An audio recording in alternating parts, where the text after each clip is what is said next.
Of a rape of a minor girl, your honour. Chandu blackmail ಮಾಡಿದೆ ಅನ್ನೋದು ಸುಳ್ಳು. ಜಾಬಿಲಿನ kidnap ಮಾಡಿ ಅವನು ಮನೆ ಕರ್ಕೊಂಡು ಹೋಗಿದ್ದ ಅನ್ನೋದು ಕೂಡ ಸುಳ್ಳು. ಮತ್ತೆ ಅವರಿಬ್ರು ಮಧ್ಯ ಸೆಕ್ಸ್ ನಡೆದಿದೆ ಅನ್ನೋ ವಿಷಯ ಕೂಡ ಸುಳ್ಳು. ಇದೆಲ್ಲದರ ಮಧ್ಯದಲ್ಲಿ ಒಂದು ನಿಜ ಅಂದ್ರೆ ಅವರಿಬ್ರು ಪ್ರೀತಿ ಮಾಡ್ತಾ ಇದ್ರು. ಆ ಹುಡುಗಿ ಒಬ್ಳು ಮೈನರ್ ಆಗಿದ್ಲು ಅನ್ನೋ ಒಂದು ಕಾರಣಕ್ಕೆ ಇಲ್ದೇ ಇರುವಂತಹ ಕೇಸ್ನೆಲ್ಲ ಸೃಷ್ಟಿ ಮಾಡಿ ನನ್ನ ಕ್ಲೈಂಟ್ ಚಂದ್ರಶೇಖರ್ ಮೇಲೆ ಹಾಕಿದ್ದಾರೆ my lord. This is a gross misuse of POCSO act. ಈ ಇಡೀ ಇನ್ಸಿಡೆಂಟ್ ಅಲ್ಲಿ ಚಂದು ಮಾಡಿದ ಕ್ರೈಮ್ ಏನಾದ್ರೂ ಇದೆ ಅಂದ್ರೆ ತಾನು ಲವ್ ಮಾಡಿದಂತ ಹುಡುಗಿ ಕರೆದ್ಲು ಅಂತ ರೂಮಿಗೆ ಹೋಗಿದ್ ಮಾತ್ರ, ಯುವರ್ ಆನರ್. ಆಮೇಲೆ ಇದೆಲ್ಲ ಇಷ್ಟು ದೊಡ್ಡ ಕೇಸ್ ಆಗುತ್ತೆ ಅಂತ ಕೂಡ ಅವನಿಗೆ ಗೊತ್ತಿಲ್ಲ, ಯುವರ್ ಆನರ್. ಚಂದು ಒಬ್ನೇ ಅಲ್ಲ, ಯುವರ್ ಆನರ್. ಒಬ್ಳು ಇಂಟರ್ಮೀಡಿಯೇಟ್ ಓದ ಹುಡುಗಿನ ಪ್ರೀತಿಸಿದ್ರೆ ಇಷ್ಟು ಕಾನ್ಸಿಕ್ವೆನ್ಸಸ್ ಇರುತ್ತೆ ಅಂತ ಇವತ್ತು ಡಿಗ್ರಿ ಮತ್ತೆ ಬಿಟೆಕ್ ಓದ್ತಿರೋ ಎಷ್ಟು ಜನ ಹುಡುಗರಿಗೆ ಐಡಿಯಾ ಇರುತ್ತೆ, ಯುವರ್ ಆನರ್. ಸ್ಕೂಲಲ್ಲಿ ಹೇಳಲ್ಲ, ಕಾಲೇಜಲ್ಲಿ ಹೇಳಲ್ಲ, ಮನೇಲಿ ಹೇಳಲ್ಲ, ಟಿವಿಲಿ ಹೇಳಲ್ಲ. ಲಾ ಅಂಡ್ ಆರ್ಡರ್ ಅನ್ನೋದು ಅದು ಲಾಯರ್ ಮತ್ತೆ ಪೊಲೀಸಿಗೆ ಸಂಬಂಧಪಟ್ಟಿದ ವಿಷಯ ಅಂತ ತಲೆನೇ ಕೆಡ್ಸ್ಕೊಳ್ಳಲ್ಲ.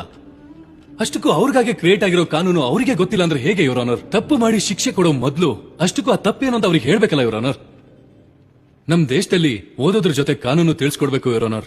ನನ್ ಕೇಳಿದ್ರೆ ವಿದ್ಯೆ ಇಲ್ಲ ಅಂದ್ರೂ ಕಾನೂನು ಮಾತ್ರ ಗೊತ್ತಿರಬೇಕು. ಯುವರ್ ಲಾರ್ಡ್ಶಿಪ್, ಇನ್ನೊಂದು ವಿಷಯ. As per the records of Jabili, ಇವತ್ತಿಗೆ ಅವಳ age 17 years 11 months and 10 days.